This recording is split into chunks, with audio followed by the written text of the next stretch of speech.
Have you ever tried to describe a simple moment in English, something you saw or felt, but the words just didn't come together? You might know all the vocabulary, but your sentence still doesn't sound like something a native speaker would say. That's because real English lives inside real experiences. One of the best ways to learn is through storytelling. Stories show you how language flows in natural moments.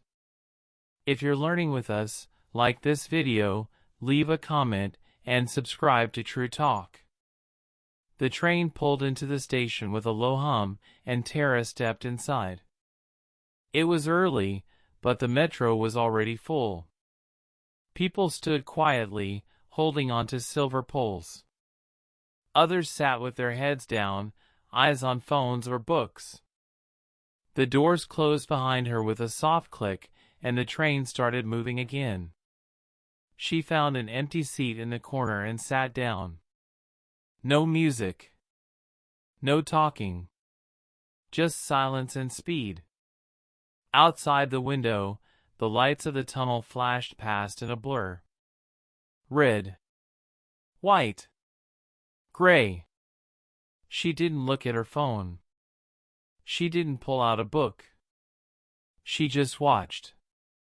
Station signs came and went. Faces changed. One man with a dark blue jacket stepped off. A woman with a red bag stepped in. A teenager yawned and leaned against the wall. An older man read a newspaper with shaking hands. Tara didn't move.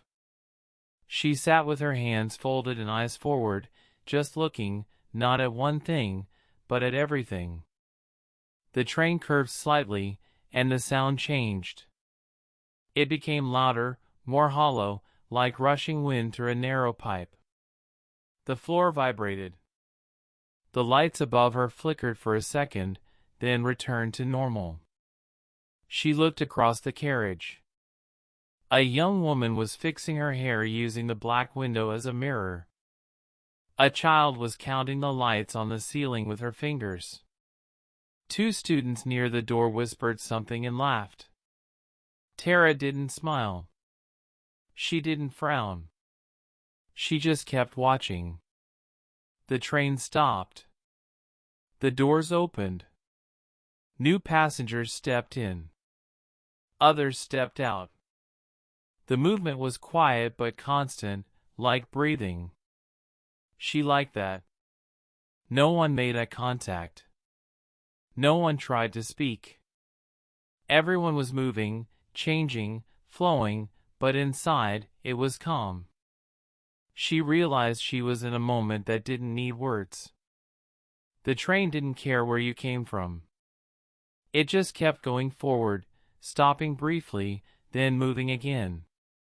She looked out the window again. The lights of the tunnel were faster now. The noise deeper. She could almost feel the speed, not just of the train, but of life outside it. In the time she had sat there, the world had shifted. Hundreds of people had stepped on and off. Buildings had passed above. Streets had changed from dark to bright. But inside this train, she was still. And she liked that too. She reached into her bag and took out a pen. Not a phone. Not a camera. Just a pen. She opened her small notebook and wrote. Today I sat still. While everything else moved. It was enough. She closed the notebook and slipped it back into her bag. The next station came. She didn't get up. She just watched. Another moment. Another change. And still, silence. In today's story, we practice phrases like stepped inside, sat down, watched, and looked across.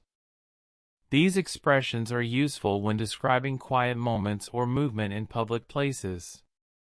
You also saw how prepositional phrases like inside the train, out the window, and across the carriage help describe space naturally.